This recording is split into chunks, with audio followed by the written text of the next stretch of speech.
নমস্কার বন্ধু, আমার চ্যানেলে সকলকে জানাচ্ছি স্বাগতম। আজকের ব্লগটা আরম্ভ করছি এখান থেকে, রান্নাঘর থেকে আরম্ভ করছি আজকের ব্লগটা। তো এখন বাজে সকালে 7টা 10। হয়তো সবাই ভাববেন বাবা এত সকালে ভাত বসিয়ে দিল, কি করব বলুন। সব কিছু তো টাইমের মতন গুছিয়ে নিতে হবে। শুনুন, যেহেতু পরীক্ষা চলছে, পরীক্ষা চলুক না চলুক সবাই তো জানেন যে আমার খুব সকাল সকালই রান্না হয়ে যায়। তো একটুখানি ওকে পড়তে বসাবো। এখন ঘুমাচ্ছে, ও এখন ডাকেনি, ওকে একটুখানি পড়তে বসাবো। আজকে হচ্ছে ওদের আজকে ভূগোল পরীক্ষা। মাকে একটুখানি পাঠিয়েছি বাস স্ট্যান্ডে, যে পটল যা হোক কিছু একটু নিয়ে আসো।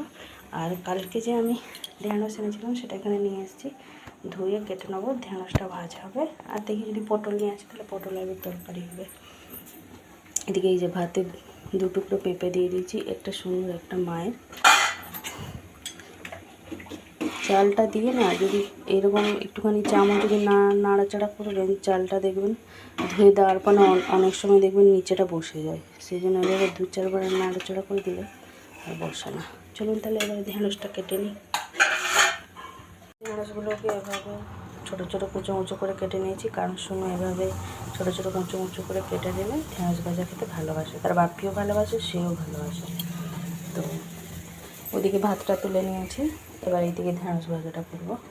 তারপরে একটুখানি মশলা বাড়বো। ঢেঁড়স ভাজাটা বসিয়ে দিয়ে একটুখানি মশলা বেটে নেবো পটল আলুর তরকারির জন্য। তো পটল নিয়ে আসবে, জানি না আমার কী সবজি নিয়ে আসবে, বলে তো গেছে নিয়ে আসবে। এবার বলছিল কিছু শাক আনবো কিনা, সেই লোটে শাক আর কলমি শাক, ওগুলো খেতে ভালো লাগছে না। আমি থাক কিছু আনতে হবে না, দেখবে আমি তোমার যেটা ভালো লাগবে সেটা নিয়ে আসবে, জানি না কী আনবে। তো চলুন আগে আমি এখানে ঢেঁড়সটা ভেজে নিই। মশলাটা বেটে রেখে দিই, যদি বাই চান্স কিছু আলাদা সবজি নিয়ে আসে তাহলে মশলাটা রেখে দেবো ফ্রিজে, কালকে কাজে লেগে যাবে। চলুন তাহলে ঢেঁড়সটা আগে ভেজে নিই।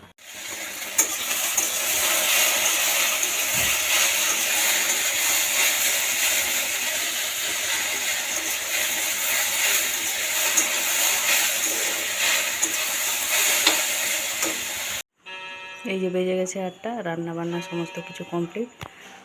মা পটল নিয়ে এসেছিলো, তো পটল আলুর তরকারি হয়েছে। মশলা বাটিতে সব বেটে দিয়ে রেখেছিলাম। পটল তরকারিটা বসিয়ে দিয়ে চলে এসেছি আমার ঘরে।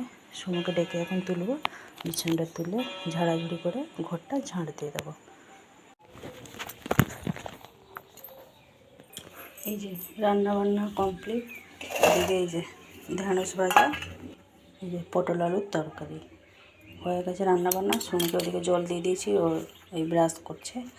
ব্রাশ করে নিয়ে তারপরে ওকে একটুখানি পড়াবো।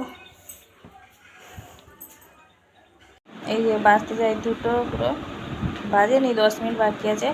সোনু গেল, এই যে আজকে আমাদের একটা নেমন্তন্ন বাড়ি আছে, সোমবার দিনে একটা আছে মুখে ভাত নেমন্তন্ন, আজকে হচ্ছে একটা স্বাদের, ওই জন্য সোনু গেল।